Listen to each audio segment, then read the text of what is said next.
at the top of our trends list, we've got hashtag MK Party. And you would have heard Sakina in the headlines speaking to this as well, and the fact that the judge has decided to reserve judgment in this particular matter. And I heard someone asking a question yesterday, and I think it was on our news show in the evening. And the question was, MK Party wasn't the only party that registered at that time where those procedural steps were overlooked by the IEC. So why is the application only being brought against the MK Party? Well, obviously the ANC would argue that this one affects them directly because of the arguments that have already been made.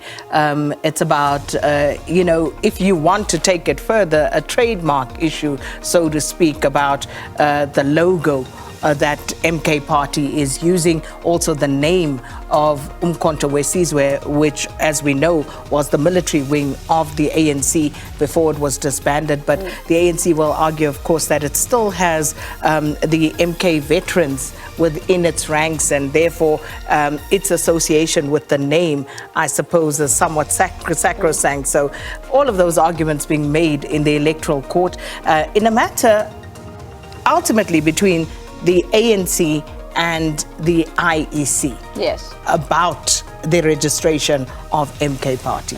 It was actually Susan Bofu Welsh on Unfiltered last night that was asking. But let me ask you this question then, SK. Had Jacob Zuma not said anything about the MK Party, do you think the stance would still be the same from the ANC? I would like to think it probably would. Because of the name Umkhonto weSizwe. And to be honest, most of us do, when you hear Umkhonto weSizwe, associated with the ANC. That being said, what are the legalities around that? Is that enough? Or is there a case that has to be made in terms of trademark?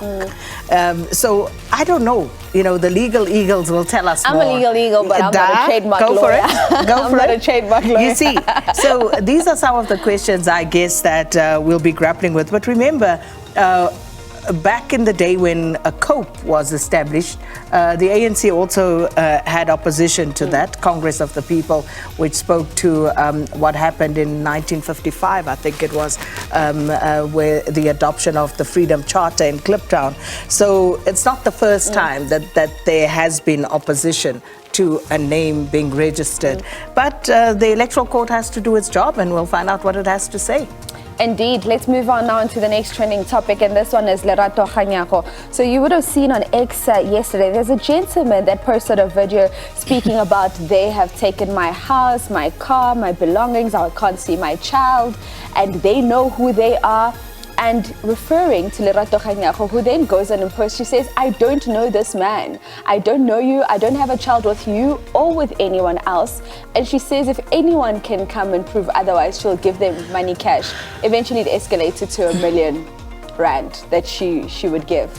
All of this is from my view of this, and I went and I watched this video that this guy posted, and of course Lerato's response. It doesn't seem very coherent. Doesn't add up. No, it doesn't add up. But like so many of the viewers on X, the netizens on X, he lost me at the Patrice Motsepe thing. When he brought Patrice Motsepe into the fray, I was like, nah, no. I tried to be objective up until that point. But also, and I think, Lerato makes a very good point of, she actually said that she hopes that his family, she's putting this out so that his family perhaps will see this and maybe try to get him the necessary help that he may need. Because this happens, someone once ran up to me in the parking lot here. This man was convinced that I was someone that he knew. He had a name and he said I was this woman, and it was like I was running away from him, and I was like, oh hell no. That is scary. It's very scary. Please, no one come to the parking lot looking for me. Let's move on into our next topic on our trending list this morning, and this one is hashtag Bloemfontein.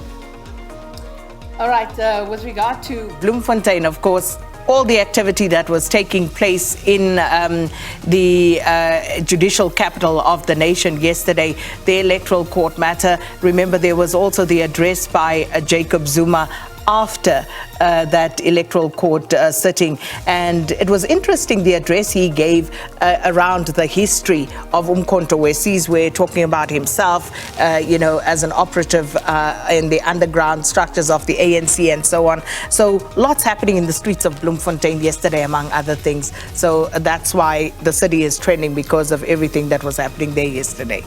And the final one we've got this morning is #Kate. Kate Middleton once again has been spotted. And we ask ourselves the question, whether or not this one is a real picture. And SK, we would have seen this picture on Facebook of Kate. I'm sure people are now trying to analyze, is it real, is it not real? Is it Kate, is it a lookalike? It just gets deeper and deeper. No. Like deep fake. No.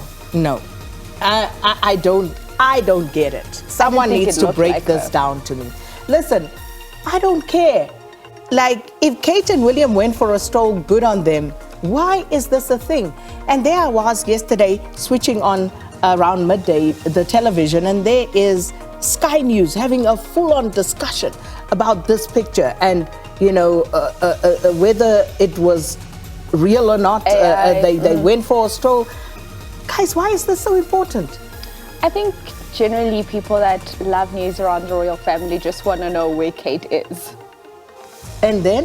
What difference is it going to make to our lives? And then they know. Okay.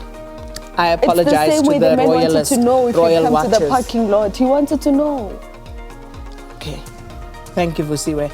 I apologize to all those who love the royal family.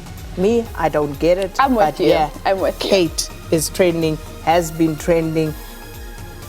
I think that was supposed to prove she's all right. I think it was. Okay. All right. That's where we leave the trending topics.